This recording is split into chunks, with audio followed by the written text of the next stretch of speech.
Hi everyone. तो आज बात करेंगे प्रिपरेशन के एक बहुत इंपॉर्टेंट एस्पेक्ट का, जो कि है कि newspaper and note making from newspaper. तो मैं देखता हूँ कि बहुत सारे ऐसी चैनल्स हैं जो कि आपको ट्यूटोरियल्स करा रहे हैं, जो कि आपको डेली न्यूज़पेपर के नोट्स बनवा रहे हैं। बट ऑनेस्टली उनके जो नोट्स हैं ना, इतने लेंदी और इतने अनस्ट्रक्चर्ड हैं कि आप इमेजिन करो, लेट से आप 365 दिन का नोट्स बनाते हो और मैं देखता हूँ उनके पेजेस एटलीस्ट 5 to 10 पेजेस होते हैं एवरी डे। ठीक है, तो ये आपका तकरीबन 3500 पेज का तो ये नोट्स ही हो गया। Do you really think you will be able to recall this, use this और revise this just before exam और maybe between prelims and mains? This is impossible. This is completely failure strategy. मैं अपने 2 साल के experience से बता रहा हूँ। मैंने ये सारी चीज़ें ट्राई की कि किसी का ट्यूटोरियल देख लिया, किसी का न्यूज़ एनालिसिस देख लिया, किसी के डेली नोट्स फॉलो कर लिए, बट ये वर्क नहीं करता। आप उसको पेपर में यूज़ नहीं कर पाओगे और एट द एंड आप उसको छोड़ ही दोगे। This is not sustainable thing. तो मैंने क्या किया है वो मैं बताता हूँ आपको, जिसमें आपको क्या करना है कि हर एक आर्टिकल को, ठीक है, जो भी आर्टिकल आपको दिखेगा उस दिन के न्यूज़पेपर में, आपको 2 काम करने हैं।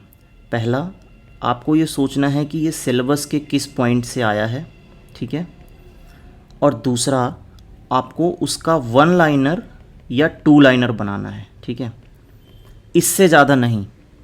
क्योंकि अगर आप टॉपर्स की कॉपी देखोगे ना, तो वो ऐसे पॉइंट फॉर्मेट में आंसर लिख रहे हैं और आपको भी पॉइंट फॉर्मेट में ही आंसर लिखना है।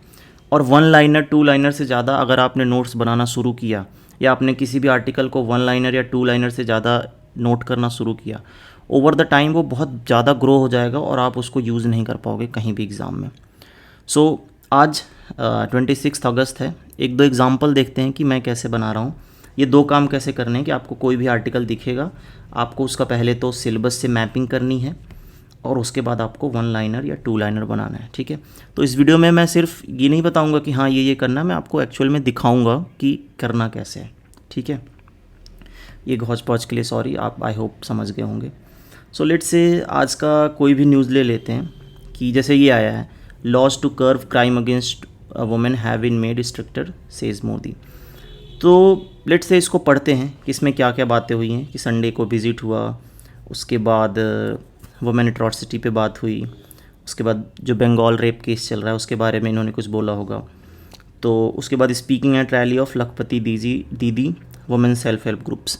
तो अब ये अगर आपको सेल्फ हेल्प ग्रुप्स दिख गया तो आपको सिलेबस चमकना चाहिए कि GS2 में सेल्फ हेल्प ग्रुप्स करके एक टॉपिक है, कीवर्ड मेंशन्ड है, ठीक है। तो सेल्फ हेल्प ग्रुप्स पे आपने तो या तो सबसे पहले आपको सिलेबस याद आ गया, ठीक है। अब सिलेबस में आपने इसके क्वेश्चंस भी देखे होने चाहिए, ठीक है। तो GS2 में अगर आप देखोगे तो SHG में क्या आता है कि SHG कैसे वुमेन एम्पावरमेंट में हेल्प कर रहा है, इसके प्रॉब्लम्स क्या हैं, इनकी फंडिंग कहाँ से आती है, इनके अचीवमेंट्स क्या हैं, इनके लाइक अचीवमेंट्स हो गया, इनका रोल क्या है, और वुमेन एम्पावरमेंट। तो इस तरह के 4-5 डायमेंशन आपको SHG के लिए लिखने होते हैं। तो जैसे आपको दिखा कि यहाँ पे लखपति दीदी की बात हो रही है और 1 लाख रुपए ये लोग बना रहे हैं और फिर वुमेन सेफ्टी पे लेके प्राइम मिनिस्टर ने बोला है। तो अब आपको इसमें से 2 पॉइंट निकल के आया कि जो लखपति दीदी स्कीम है, ठीक है, वो SHGs को हेल्प कर रहा है, उसमें गवर्नमेंट पैसे डाल रही है, यहाँ पे आगे मेंशन्ड है। और दूसरा, SHG के ग्रो होने में एक प्रॉब्लम है वुमेन सेफ्टी की, ठीक है। तो ये 2 पॉइंट्स आपका इस आर्टिकल से निकल के आ गया।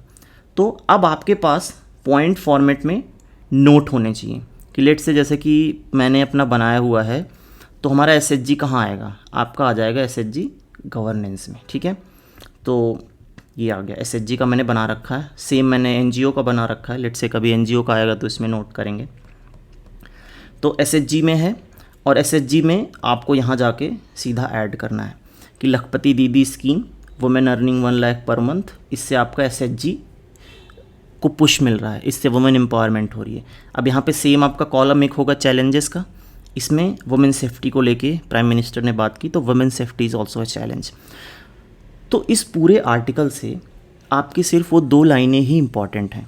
आप सिर्फ वही 2 लाइनें यूज़ कर पाओगे, आप वही 2 लाइनें लिख भी पाओगे।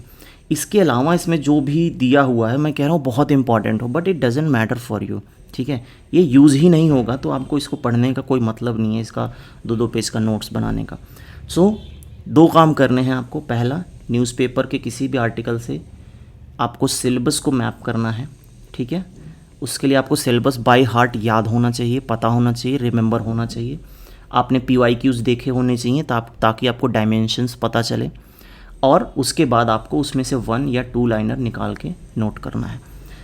As long as you are not able to do this, आप ये मान के चलो कि आपकी प्रिपरेशन अभी उस लेवल पे नहीं है कि आप मेंस जाके लिख पाओ, ठीक है। और मैं ये किसी को डिस्करेज नहीं कर रहा हूँ। अगर आप डे 1 से स्टार्ट कर रहे हो तो डे 1 से न्यूज़पेपर मत पढ़ो, दिस इज़ लाइक डिज़ास्टर। मत पढ़ो न्यूज़पेपर डे 1 से। आप पहले सिलेबस पढ़ो। मैं ये नहीं कह रहा हूँ कि एकदम सिलेबस ही पढ़ जाओ, एक बेसिक मोटा अंडरस्टैंडिंग ले लो कि जब SHG दिखे तो आपको लगे कि हाँ, ये डेवलपमेंटल एजेंसीज़ में NGO, SHG, डोनर और चैरिटीज़, ये सब इंस्टीट्यूशन का मेंशन है हमारे सिलेबस में, आपको याद आना चाहिए।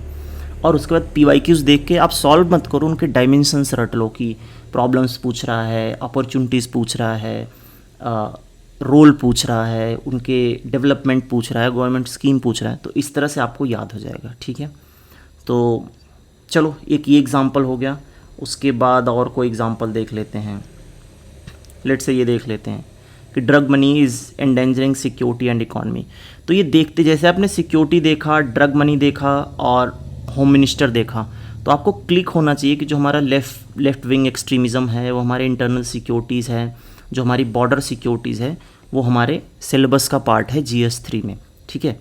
सिलेबस पता होना चाहिए। अगर आपको सिलेबस नहीं पता है तो आपके लिए न्यूज़पेपर एक बोझ बन जाएगा और आप ना इसको यूज कर पाओगे, ना आप इससे नोट्स बना पाओगे, and it will be just total waste of the time. तो चलो देखते हैं कि यूनियन मिनिस्टर ने क्या कहा। Amit Shah said that Chhattisgarh was higher than national average, ठीक है। तो ये कह रहे हैं कि जो इंटॉक्सिकेंट है, मतलब जैसे कि कैनबीज हो गया और ड्रग्स हो गए, ये जो छत्तीसगढ़ जैसे जो एरिया है जो नक्सल इम्पैक्टेड है, वहाँ पे कंजम्पशन ज़्यादा है, ठीक है। तो उसके बाद ये ड्रग फ्री इंडिया बाय 2047, ये सब ठीक है। NCB परफॉर्मेंस, NCB का कुछ है, ठीक है। ये सब डेटा वेटा दिया है, तो इसमें मोटा मोटा कुछ इंपॉर्टेंट नहीं है। बस ये एक चीज़ इंपॉर्टेंट है कि जो नक्सलिज़म है उसका एक रीज़न ये भी है कि जो ड्रग कंजम्पशन है, जिस एरिया में नक्सलिज्म इम्पैक्टेड है वहाँ पे ड्रग कंजम्पशन ज़्यादा है। सो एक होता है ना कि reason for spreading of Naxalism और टेररिज्म, तो ये डायमेंशन है। तो लेट्स से अब चलते हैं अपने इंटरनल सिक्योरिटी पे, और यहाँ पे हम बस एक लाइन में नोट करेंगे कि जो कंजम्पशन ऑफ इंटॉक्सिकेंट है is more than average in Naxal terrorism impacted area, example Chhattisgarh. मतलब कि कोई एरिया में अगर नक्सलिज्म से इम्पैक्टेड है तो वहाँ का जो इंटॉक्सिकेंट का कंजम्पशन है that is more than national average, ठीक है। ये मोर देन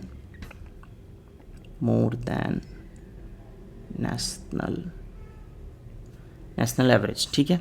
तो this could be one of the characteristics, ठीक है, ऑफ नक्सल इम्पैक्टेड एरिया, ठीक है। आपने ये नोट कर लिया प्रॉपरली। अब उसके बाद एक और चीज़ वहाँ पे थी कि इन्होंने ये बताया है कि इनका जो विज़न है that is to create drug free India by 2047। This is like drug free India by 2047। तो यहाँ पे आप ये भी लिख सकते हो, drug free India by 2047। This could be used in your conclusion और समथिंग लाइक, कभी भी कहीं भी यूज़ हो सकता है कि ड्रग फ्री इंडिया बाय 2047 या विज़न 2047, विकसित भारत 2047। तो ये छोटे छोटे ऐसे फ्रेज ऐसे होते हैं जो आपको लाइक आपके आंसर को अच्छा बना देते हैं। तो सेम आपने इससे 2 लाइनर निकाल लिया, ठीक है।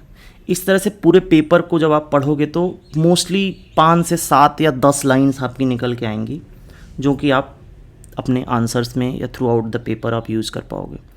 As long as you are not able to do this, please go through syllabus again and again. एक बार उसका ओवरव्यू लो, एक बार उसकी PYQs देखो, and when you are comfortable enough to bifurcate in this manner from the newspaper, then you are good to go and good to write mains or good to make note out of your newspaper. I hope this helps, and subscribe this channel for more such raw and honest views and opinions. Thank you.